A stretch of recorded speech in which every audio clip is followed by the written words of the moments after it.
구약 성경 1001면입니다.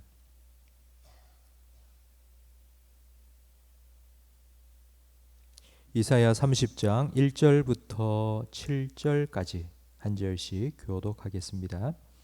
여호와께서 이르시되 패역한 자식들은 화 있을진저 그들이 계교를 베푸나 나로 말미암지 아니하며 맹약을 맺으나 나의 영으로 말미암지 아니하고 죄에 죄를 더하도다.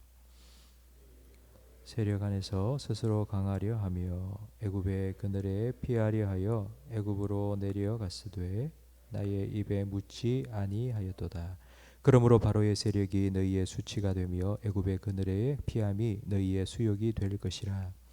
그 고관들이 소안에 있고 그 사신들이 하네스에 이르렀으나 그들이 다 자기를 유익하게 하지 못하는 민족으로 말미암아 수치를 당하리니 그 민족이 돕지도 못하며 유익하게도 못하고 수치가 되게 하며 수욕이 되게 할 뿐임이니라. 내게 짐승들에 관한 경고라. 사신들이 그들의 재물을 어린 나귀 등에 싣고 그들의 보물을 낙타 안장에 얹고 암사자와 수사자와 독사와 및 날아다니는 불뱀이 나오는 위험하고 공고한 땅을 지나 자기에게 무익한 민족에게로 갔으나 함께 읽습니다.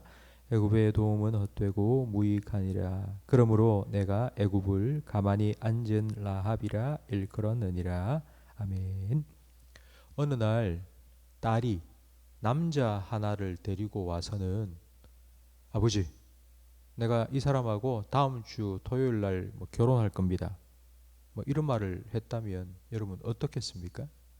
지금까지 내가 누구 사귀는 사람이 있다는 말 한마디 없었고 갑자기 와서는 결혼에 대해서 상의하는 것도 아니고 그냥 불쑥 나 결혼합니다 하고 툭 말을 던졌다.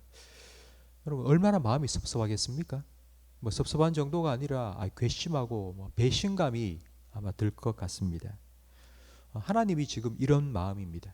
하나님께서 유다 백성에 대해서 이런 마음을 가지고 계시는데 1절 말씀에 보면 하나님께서는 그들이 어떤 계획을 세우고 있는데 그게 나로 말미암지 않은 것이라고 말씀합니다.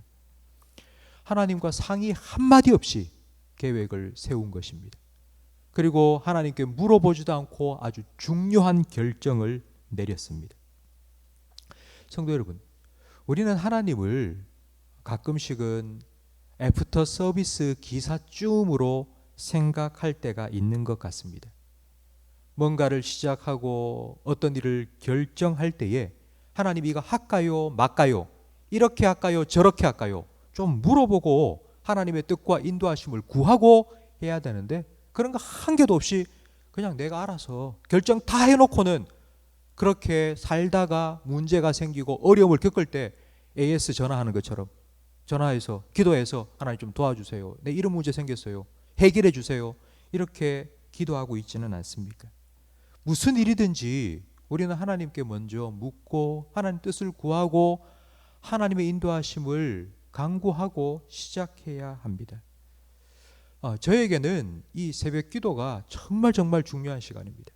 왜냐하니 이 새벽 기도를 드린다는 게 저한테 이와 같은 일이기 때문입니다. 하루를 시작하기 전 그냥 특별한 문제가 있거나 어떤 게 있어서가 아니라 그냥 오늘 하루를 하나님께 맡기는 기도를 드리기 때문입니다. 그래서 이 새벽 기도가 저한테는 얼마나 중요한지 모릅니다. 하나님께서 오늘 이 새벽에 여러분께서 드리는 이 기도 하나님께서 분명히 들으실 것이고요, 하나님께서 여러분의 하루의 삶을 받으실 것이고요, 여러분의 삶, 여러분의 걸음걸음을 하나님의 뜻대로 인도해 주실 줄 믿습니다. 유다 백성이 하나님께 물어보지 않고 결정한 일이 무엇인지 2절 말씀에 나와 있는데 그들이 바로의 세력 안에서 스스로 강하려 하며, 바로는 애굽 왕입니다. 애굽의 그늘에 피하려 하여 애굽으로 내려간 것입니다. 바로의 능력 안에 거하고 애굽의 그늘에 피하려고 한 것. 여러분 이 표현은 성경에 자주 나옵니다. 그런데 앞에 나오는 단어가 바뀐 것입니다.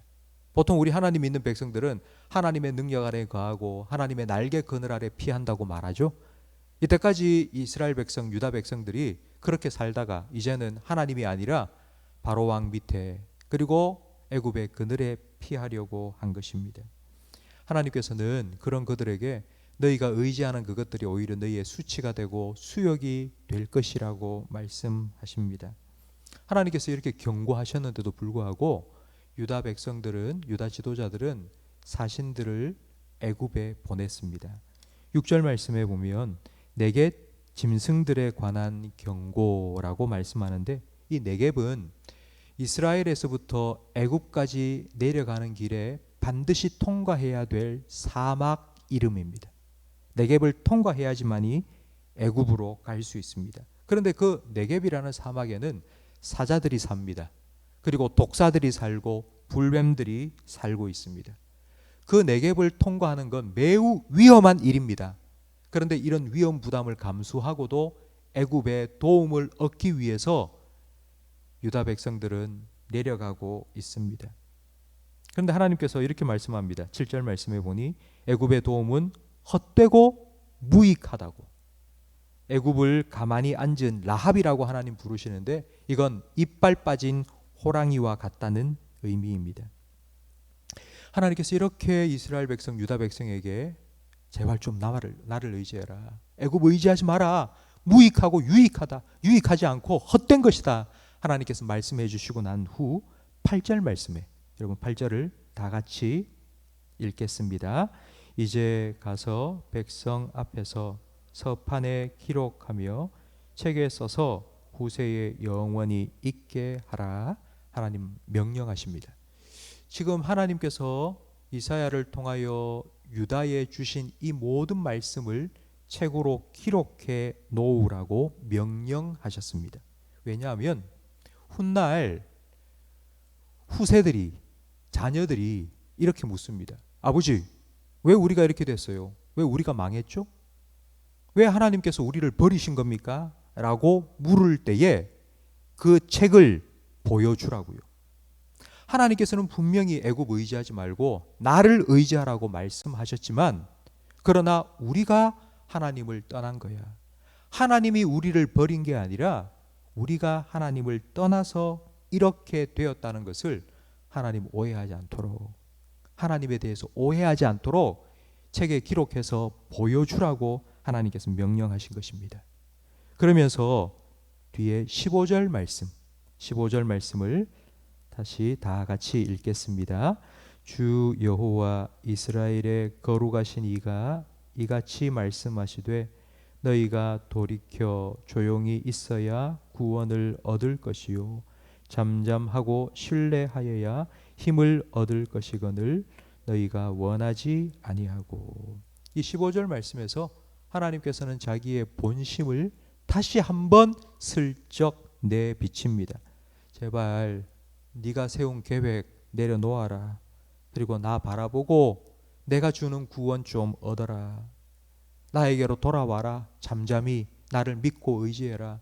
그러면 내가 너의 도움이 되고 내가 너의 구원이 되고 내가 너의 힘이 되어줄게. 하나님께서 말씀하십니다. 그런데 유다 백성들은 이 하나님의 말씀에 노 싫어요 라고 대답을 했습니다. 결국 애굽을 의지하던 그 애굽과 함께 유다 백성들은 무너지고 말았습니다. 이 모든 일은 하나님께서 내리신 것이 아니라 그들 스스로 자초한 것입니다. 고린도전서 10장 11절 말씀에 보면 그들에게 일어난 이런 일은 본보기가 되고 또한 말세를 만난 우리를 깨우치기 위하여 기록되었다고 말씀합니다. 그러니까 이런 유다 백성들의 실수와 잘못을 우리의 타산지석으로 삼으라는 의미입니다. 오늘 새벽 기도에 나오셔서 오늘 하루의 삶을 하나님께 맡기며 시작하시는 성도 여러분 오늘 하루 살아가시면서 무슨 일을 만나든지 어떤 일을 시작하든지 아무리 작은 결정이라도 결정을 하시기 전에 하나님께 물어보십시오. 하나님께 맡기고 시작하시기 바랍니다. 그렇게 하시면 하나님께서 하나님의 역사를 여러분의 삶에 많이 기록해 주실 겁니다. 이것도 하나님께서 이렇게 인도하신 거라고. 이것도 하나님께서 내 삶에 이렇게 행하신 일이라고.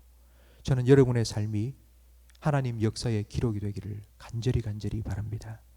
하나님께 맡기고 하나님 기다리고 하나님을 신뢰하고 하나님을 힘으로 삼고 살아가십시오. 그러면 하나님께서 여러분 자녀들에게 여러분이 해줄 믿음의 간증거리들을 많이 허락해 주실 것입니다. 오늘 여러분의 삶이 그와 같은 하나님 역사의 기록이 되고 은혜의 간증으로 오늘 하루가 한 페이지로 기록될 수 있기를 주님의 이름으로 축복합니다.